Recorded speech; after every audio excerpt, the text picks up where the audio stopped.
गृह मंत्री जी।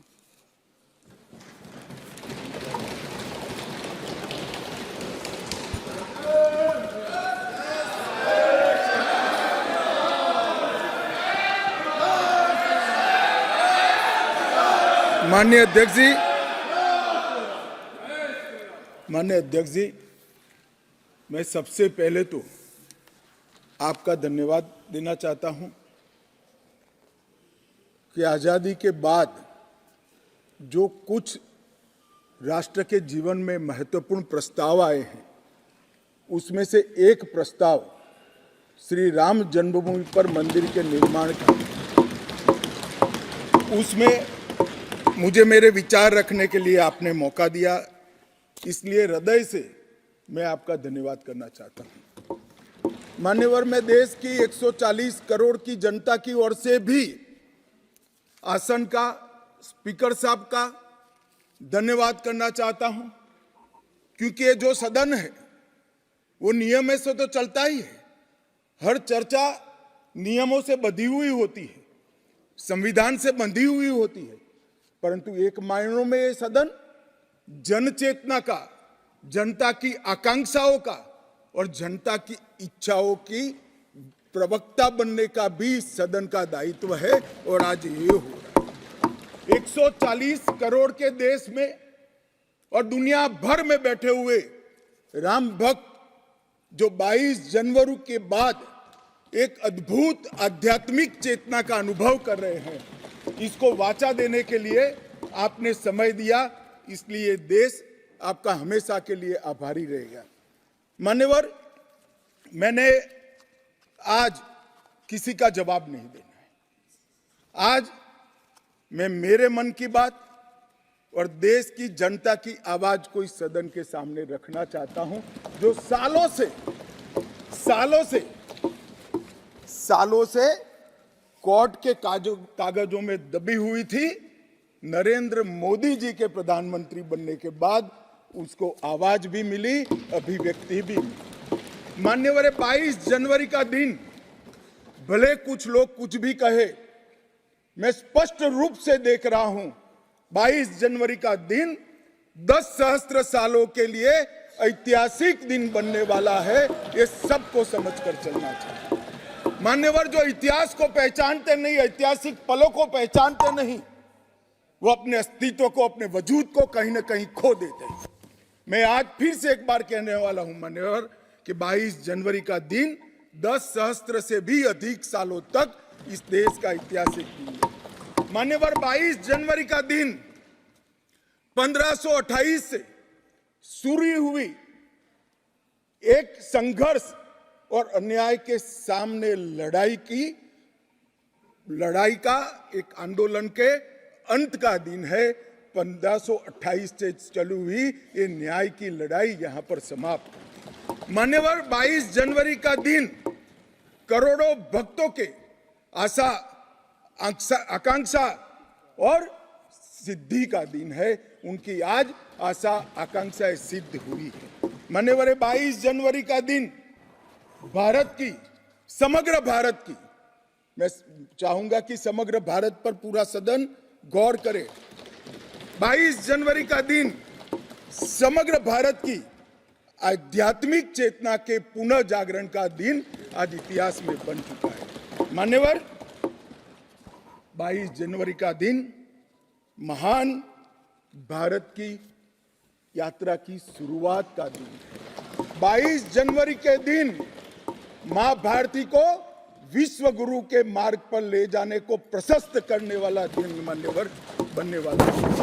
मान्यवर, ये देश की कल्पना राम और रामचरित्र के बगैर कर ही नहीं सकती। जो इस देश को पहचानना चाहते हैं, जानना चाहते हैं, जीना चाहते हैं, राम और रामचरित मानस के बगैर वो जी ही नहीं सकते। राम का चरित्र और राम ये देश के जनमानस का प्राण है।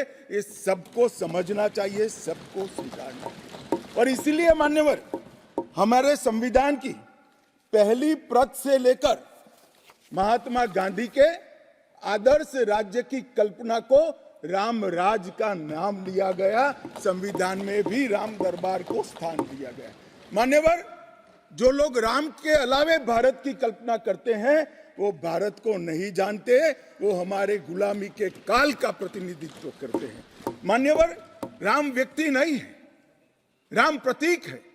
करोड़ों लोगों का आदर्श जीवन कैसे जीना चाहिए, इसीलिए उनको मर्यादा पुरुषोत्तम किया है। राम का राज्य किसी एक धर्म, एक संप्रदाय के विशेष के लिए नहीं है।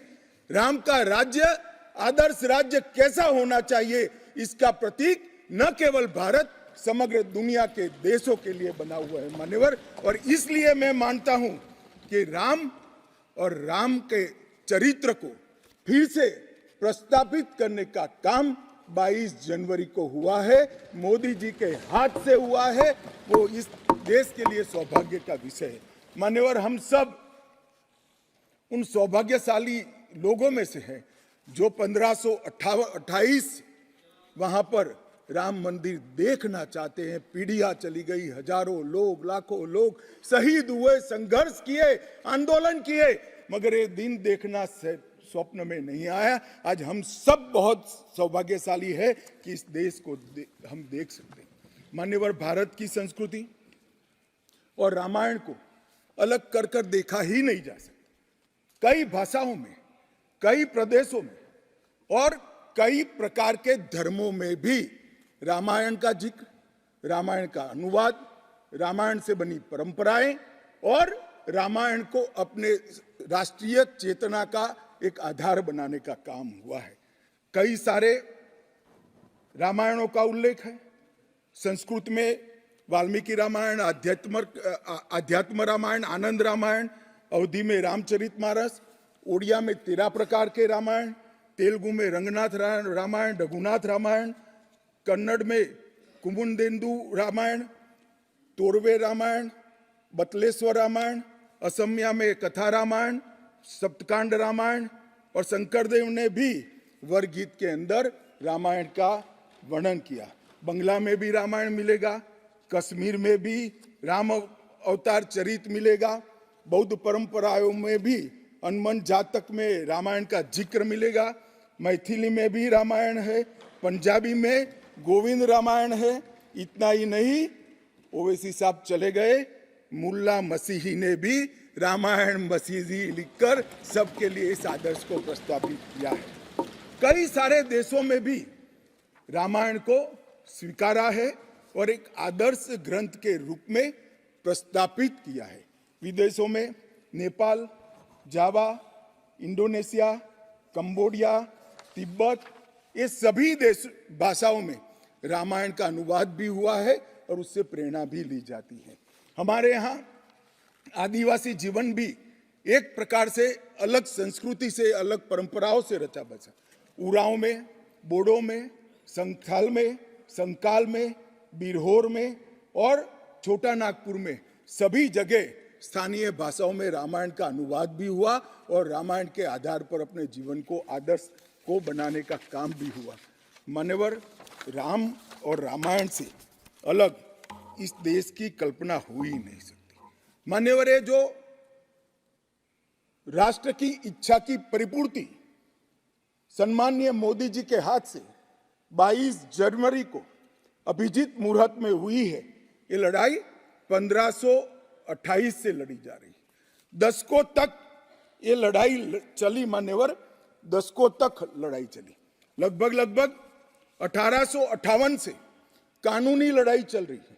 जब से अंग्रेजों का शासन था, 330 साल के बाद कानूनी लड़ाई का आज अंत आया है और रामलला अपने गर्भगृह के अंदर विराजमान हुए हैं। मान्यवर, 330 साल के बाद और 1528 से एक लंबा जो आंदोलन चला उसकी समाप्ति हुई है और देश की आध्यात्मिक चेतना की जागृति हुई है।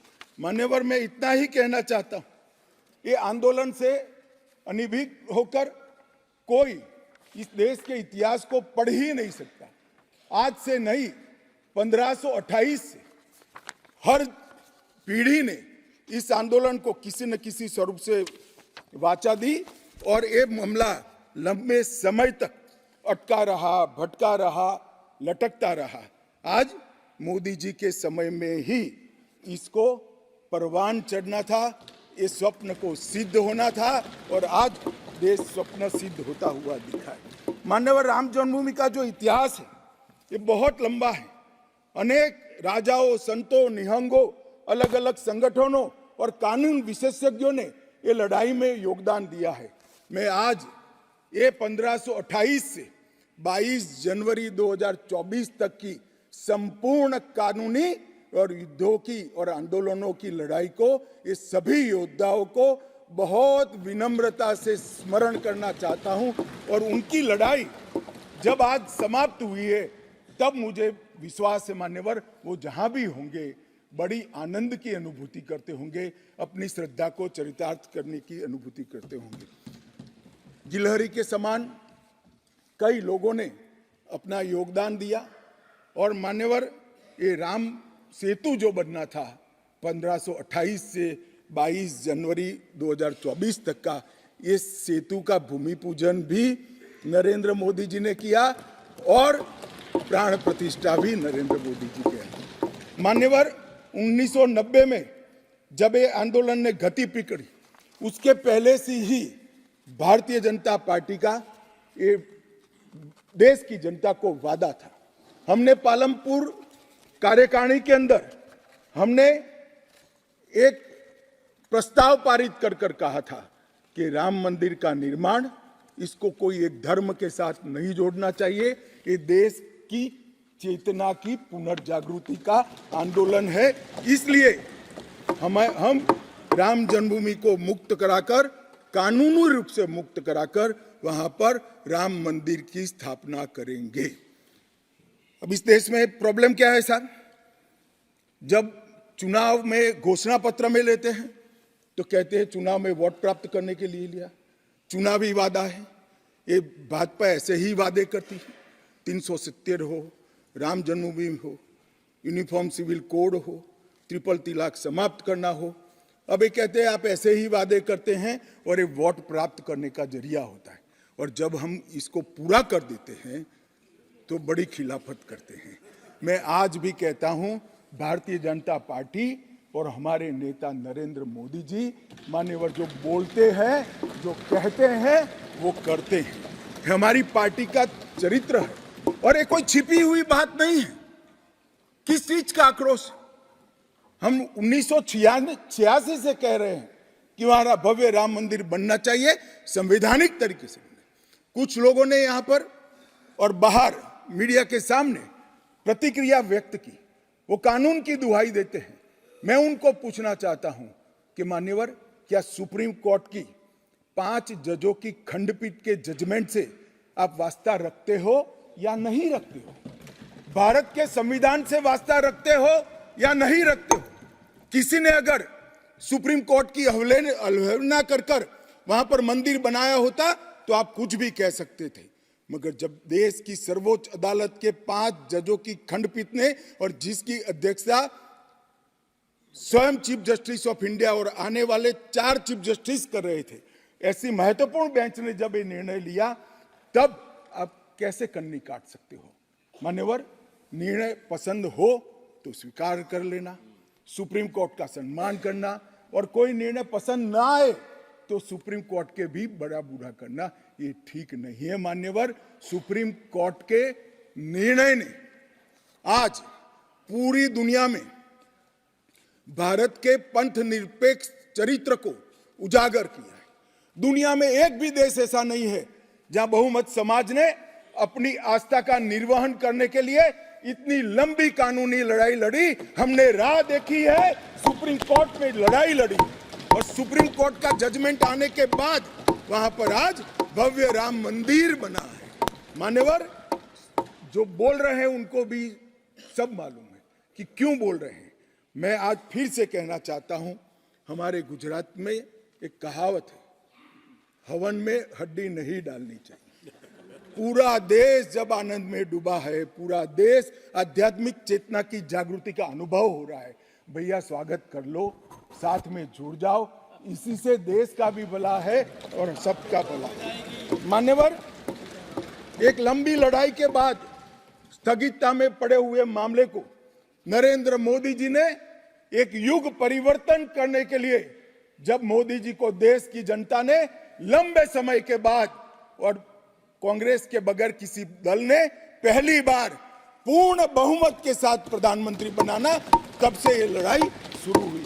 मान्यवर 14 से 19 तक राम जन्मभूमि मंदिर की लड़ाई चली, उसका ट्रांसलेशन हुआ, सालों लगे, लाखों पेज का अनुवाद हुआ, अनुवाद होकर कोर्ट के सामने गया, बीच में चुनाव आ गया, कोर्ट ने माना कि चुनाव के वक्त फैसला देंगे तो इसको शायद अलग दृष्टि से देखा जाएगा, कोई बात नहीं।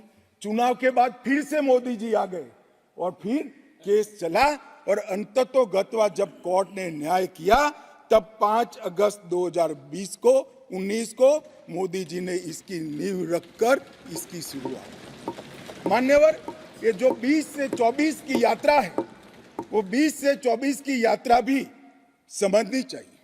राम जन्मभूमि का आंदोलन ऐसे ही नहीं चला, इसके साथ हर गांव, हर घर में हर करोड़ों राम भक्त, अनेक संगठन, भारतीय जनता पार्टी, राष्ट्रीय स्वयंसेवक संघ समेत घर घर गए, शिला लेकर गए, पूजा की और वो पत्थर को राम मंदिर की शिला बनाकर अयोध्या तक पहुंचाने का काम। करोड़ों लोगों ने अपनी श्रद्धा, अपनी इच्छा संवैधानिक तरीके से, शांतिपूर्ण तरीके से अयोध्या पहुंचाई और सुप्रीम कोर्ट ने जब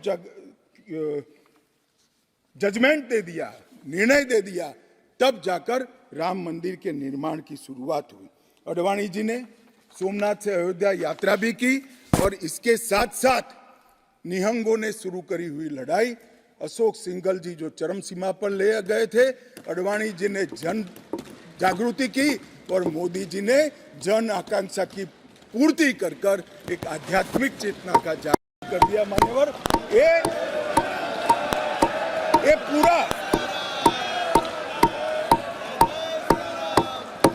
पूरा आंदोलन मान्यवर जब भी दुनिया का इतिहास लिखा जाएगा एक डेमोक्रेटिक वैल्यू के रूप में देखा जाएगा कि कोई एक देश अपने बहुमती समाज की धार्मिक विश्वास की पूर्ति के लिए इतने समय धैर्य रखकर सुप्रीम कोर्ट में गुहार लगाता रहे और सुप्रीम कोर्ट के जजमेंट आने के बाद सौहार्दपूर्ण वातावरण में इसकी पूर्ति हो। मान्यवर, ये बहुत बड़ी बात है और मैं मानता हूं मान्यवर कि ये मोदी जी के नेतृत्व के बगैर संभव नहीं था। मान्यवर, मैं इतना ही कहना चाहता हूं कि जब राम मंदिर का निर्माण हो रहा था तब और जब जजमेंट आया तब कई लोग आगाज लगा रहे थे, कई लोग अनुमान कर रहे थे इस देश में रक्तपात हो जाएगा, इस देश में दंगे हो जाएंगे, इस देश में धर्म के बीच में बड़े विवाद होंगे। मगर मैं आज इस सदन को कहना चाहता हूं, ये भारतीय जनता पार्टी की सरकार है, नरेंद्र मोदी इस देश के प्रधानमंत्री। कोर्ट के जजमेंट को भी जय पराजय की जगह सबकी मान्य न्यायालय के आदेश में परिवर्तित करने का काम मोदी जी के दूरदर्शी विचार ने। और उसके बाद जब समय आया, निर्माण के बाद जब समय आया मान्यवर, उनको न्योता मिला कि वो आकर भूमि पूजन करें। 130 करोड़ की जनता के वो जनप्रतिनिधि हैं। न्यास ने उनको नेतृत्व करने का, जनता का प्रतिनिधि के नाते जब मौका दिया शिलान्यास करने का, तब मोदी जी के जो पूरा आचरण है इसको ध्यान से देखना चाहिए। मान्यवर, वो आचरण आने वाले अनेक सैकड़ों सालों तक दुनिया के सामने रहेगा और दुनिया के सामने इससे कई लोगों को प्रेरणा भी मिलेगी। मान्यवर, हम सब ने आचार्य गोविंद देव गिरि जी ने जो वक्तव्य दिया वो सुना है। मोदी जी को जब मौका मिला तब उन्होंने रामानंदी समाज के, संप्रदाय के और वैष्णव संतों से पूछा कि भाई प्राण प्रतिष्ठा करनी है, किसी संसारी ने करनी है, तो इसके यम नियम, इसके लिए किस प्रकार की उपासना करनी चाहिए। और जो संतों की ओर से सुझाएगा उससे भी अनेक दुनिया गुना कठोर 11 दिन का व्रत इस देश के प्रधानमंत्री। मान्यवर 11 दिन तक सैया पर नहीं सोना, 11 दिन तक केवल नारियल पानी के साथ उपवास करना, 11 दिन तक पूरा समय राममय राम भक्ति में रचे बसे रहना और पूरे जीवन की उस वक्त की हर सांस को राम के साथ जोड़कर राममय बनकर प्राण प्रतिष्ठा करना। मान्यवर ये 11 दिन में मां सबरी, गिलेरी, वानर, भालू, जटायु ये सब के साथ जुड़े हुए देश भर में जो राम के स्थान थे वहां जाकर राम के काज के लिए गिलहरी जैसा भी योगदान देने वालों को श्रद्धा पूर्वक प्रणाम करने का काम प्रधानमंत्री। राम मंदिर का जब भूमि पूजन का समय आया, कोई पॉलिटिकल नारे नहीं लगाए, ना मोदी जी ने इसका नेतृत्व पॉलिटिकली किया, ना हमारी पार्टी ने किया। हर रोज एक राम का भजन अलग अलग भाषा में ट्वीट कर एक भक्ति का आंदोलन शुरू किया। मान्यवर इस देश में कई सारे भक्ति के आंदोलन खड़े हुए हैं, ढेर सारे आंदोलन खड़े हुए। मान्यवर इस देश में भक्ति का आंदोलन कोई नया नहीं है। मान्यवर मीरा ने चलाया, गुजरात में नरसिंह मेहता ने चलाया, रामानंद ने चलाया, एकनाथ और ज्ञानेश्वर ने चलाया, शंकरदेव और माधवदेव ने असम में चलाया, चैतन्य महाप्रभु ने चलाया, समर्थ रामदास ने चलाया। ये सब भक्ति आंदोलन ने समय समय पर देश को मजबूत करने का काम किया है, सनातन धर्म को टिकाने का काम किया है और सनातन धर्म के प्रति सबकी आस्था को बंधाने का काम। घनघोर अंधेरी रात में एक ध्रुव तारे की तरह ये भक्ति आंदोलन ने देश के जनमानस का नेतृत्व किया। भारत के ही छोर में 10 सिख गुरुओं ने अनेक प्रकार के बलिदान, एक दशम पिता ने तो अपना सर्वस्व दान कर दिया।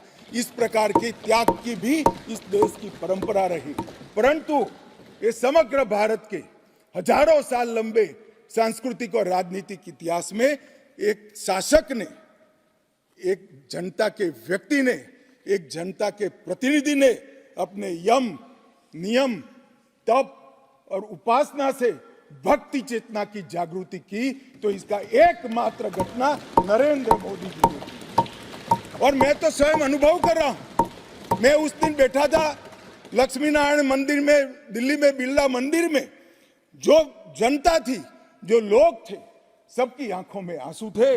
पूरा देश राममय हो गया था और जय श्री राम के नारे लगा रहा।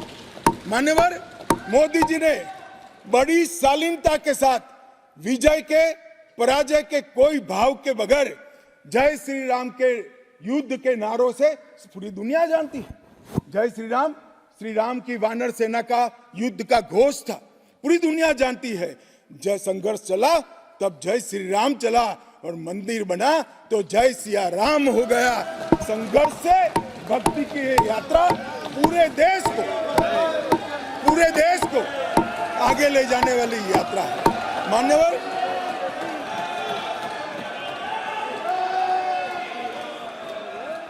इतने चेतनामय वातावरण के अंदर भी विभाजन की बात करने वाले लोगों से मेरा करबद्ध निवेदन है, समय को पहचानो, एकता के संदेश को स्वीकारो और आगे देखकर चलना शुरू करो, भारत की और हम सब की भलाई। मान्यवर ये बहुत बड़ा संदेश मोदी जी ने दिया है और मैं फिर से एक बात कहना चाहता हूं, जिसने संन्यास्त नहीं लिया है, जो सन्यासी नहीं है, जो किसी पंथ संप्रदाय का उपदेशक नहीं है, ऐसा व्यक्ति और जो देश का शासक है, प्रधानमंत्री है, प्रधान सेवक है, ऐसा व्यक्ति आध्यात्मिक चेतना, भक्ति की चेतना खड़े हुए, ये दुनिया में ऐसी मिसाल शायद ही कहीं नहीं मिलेगी। मान्यवर मैं ये जरूर कहना चाहता हूं, इस सदन में खड़े होकर गौरव के साथ कहना चाहता हूं कि मोदी जी मेरे नेता है, मेरे पार्टी के नेता है, मेरे पार्टी के प्रमुख नेता है। मान्यवर मोदी जी ने एक ऐसा नेतृत्व दिया जिसने अनेक समय पर नेतृत्व के गुण क्या होते हैं इसका परिचय देने का काम किया। अच्छे समय में भी किस प्रकार से संयम रखना चाहिए इसका एक उदाहरण स्थापित करने का काम किया और हर समय पर निर्भयता के साथ संवेदनशील, सजग और जन भावनाओं को समर्पित नेतृत्व कैसा होता है इसका उदाहरण दिया। इनके 10 साल के कालखंड के अंदर अनेक प्रकार के पड़ाव आए हैं माननीय, ये भी राम जन्मभूमि के आंदोलन जैसे ही पड़ाव रहे हैं, क्योंकि जो गड्ढा ये खोद कर गए थे वो गड्ढे को भरकर उसमें महान भारत की इमारत बनाना ये राम मंदिर की यात्रा से कोई कम यात्रा नहीं है मान्यवर। सबसे पहले मैं कहता हूं कि जो आर्थिक क्षेत्र के अंदर जो बदहाली करी थी, जो पॉलिसी पैरालिसिस वाली गवर्नमेंट थी, सैकड़ों पॉलिसियां बनकर आज 11वें नंबर से 5वें नंबर पर हमारे अर्थतंत्र को ले जाकर एक नीति के आधार पर चलने वाला राज्य, नीति के बनाने वाले नेता कैसा होता है उसका उदाहरण दिया। कोविड आया तो भयभीत हुए बगैर, सरकार की मशीनरी कम पड़ जाएगी, जब तक आंदोलन पूरा देश नहीं लड़ेगा इससे हम नहीं लड़ पाएंगे, वो जानते हुए एक मोर्चे पर वैक्सीन का इनोवेशन का काम चालू रहा, दूसरे मोर्चे पर हेल्थ इंफ्रास्ट्रक्चर का अपग्रेडेशन का काम चालू रहा, तीसरे मोर्चे पर हर गरीब के घर में अनाज पहुंचाने का काम चालू रहा, चौथे मोर्चे पर जो कोविड की दर्दियों की शुश्रूषा कर रहे थे उनका नेतृत्व करने का काम चालू रहा और 5वें मौके पर जनता कर्फ्यू, दिया जलाना, थाली बजाना, हंसने वाले आज रोड पर घूमते हो गए, उनको मालूम नहीं है पूरी दुनिया मोदी जी के संवेदनशील और समग्रता से भरे हुए नेतृत्व को आज स्वीकार। मान्यवर, यही समय में कोविड का पड़कार भी आया, यही समय में 62 की तरह चीन ने अपना मुंह दिखाना शुरू किया, दृढ़ता के साथ नेतृत्व छाती सीना तान कर खड़ा रहा, हिंदुस्तान की 1 इंच जमीन नहीं। कई बार हुआ था इसी समय में पूंछ और पुलवामा में हमला हुआ, सर्जिकल स्ट्राइक और एयर स्ट्राइक कर नेतृत्व की वीरता का भी परिचय दिया और घर में घुसकर जवाब देने का काम किया। हजारों बच्चों जब परीक्षा के वक्त आत्महत्या करते थे, ट्रेस में आते थे, मनोरोग के शिकार बनने थे, एक पिता की तरह एक प्रजावात्सल नेतृत्व का परिचय देते हुए प्रजा परीक्षा पे चर्चा की भी बात। और जब मौका राम मंदिर का आया तब एक सन्यासी की तरह, एक भक्त की तरह गौरवपूर्ण तरीके से आध्यात्म को जागरूक करते हुए आध्यात्मिक चेतना का जागरण करने का काम भी नरेंद्र मोदी जी ने किया। मैं इसलिए कहता हूं कि बहुत लंबे समय से इस देश को ऐसे नेतृत्व की जरूरत थी। 70 साल तक, 68 साल तक देश ऐसे नेतृत्व में भटकता रहा, लटकता रहा। 130 करोड़ की जनता ने मोदी जी को चुनकर एक सर्वगुण संपन्न नेता को चुनकर देश की सभी चुनौतियों को समाप्त किया। मान्यवर, मैं आज आपके माध्यम से ये मैं कहना चाहता हूं, ये राम मंदिर का निर्माण और राम मंदिर में रामलला की बाल प्रतिमा, मनोहरी दृश्य, आंख बंद कर देते तो सामने वो प्रतिमा दिखाई पड़ती। मान्यवर, इतनी मनोहरी प्रतिमा बनाने का काम हुआ और उसकी प्राण प्रतिष्ठा भी हुई। मान्यवर, एक प्रकार से समग्र भारतीय संस्कृति को मोदी जी के माध्यम से एक अभिव्यक्ति का काम हुआ। मान्यवर, राम का जीवन ही अपने आप में परिपूर्ण जीवन। बचपन में ही शिक्षा संस्थानों की रक्षा के लिए विश्वामित्र के वहां रावणों का वध किया, अहल्या को सम्मान दिया, मां सबरी को गले लगाकर इस देश के गिरिजन और पिछड़े लोगों को गले लगाने का काम किया, महिलाओं का सम्मान किया और गिलहरी, गिद्ध, वानर, रींछ, वनवासी सबको जोड़कर सत्य पर सत्य की विजय का झंडा श्री राम ने फहराया। और मोदी जी ने जब ये अयोध्या बन रही है, ढेरों लोगों ने, मैं आज सबके बीच में कहने से मेरी अपने आप को रोक नहीं सकता, ढेरों लोगों के प्रस्ताव कि अयोध्या के इंटरनेशनल एयरपोर्ट को श्री राम का नाम दिया गया। बड़ा लोक लुभावन प्रस्ताव, परंतु मोदी जी ने महर्षि वाल्मीकि का नाम देना सारे मौकों पर, दशरथ का, सीता माता का चौराहे पर नाम देने का प्रस्ताव आया था। मोदी जी ने कहीं जटायु को रखा, कहीं गिलहरी को रखा, कहीं हनुमान को रखा। मान्यवर समग्र समाज साथ में लेने का काम किया। मान्यवर, ये जो मंदिर बना है उसके निर्माण में भी पूरे समाज को साथ में रखने का काम किया गया है। मान्यवर, मैं आपको जरूर बताना चाहता हूं कि इसमें देश के हर हिस्से को स्थान देने का काम मंदिर के निर्माताओं ने किया है। एक भी प्रदेश ऐसा नहीं है जहां से कुछ नहीं आया है। हर प्रदेश और आसपास के सभी देशों से राम काज के लिए कुछ न कुछ समर्पित हुआ है। सबकी भूमिका थी। पूरे समाज को जोड़कर मान्यवर ये मंदिर बना है।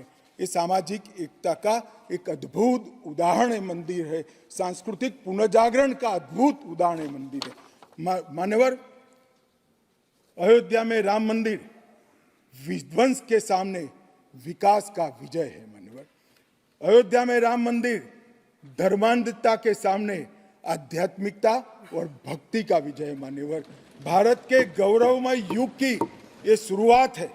आत्मनिर्भर भारत और विकसित भारत का रास्ते का प्रशस्तीकरण का पॉइंट है और भारत माता को विश्व गुरु बनाने के रास्ते की मान्यवर शुरुआत है।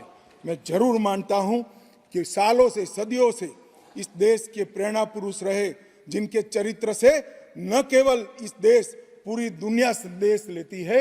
ऐसे प्रभु श्री राम को मूर्ति का अपने निज घर में स्थापन से इस देश का जो नया युग शुरू हुआ है ये बहुत शुभांकर होगा और आने वाले दिनों में 2024 में भी मोदी जी के नेतृत्व में यहाँ सरकार बनेगी और ये शुभांकर शुरुआत हुई है, उसको गंतव्य स्थान पर ले जाने का काम करेगी। मान्यवर, मेरा बहुत बहुत धन्यवाद। मेरे शब्द और विचार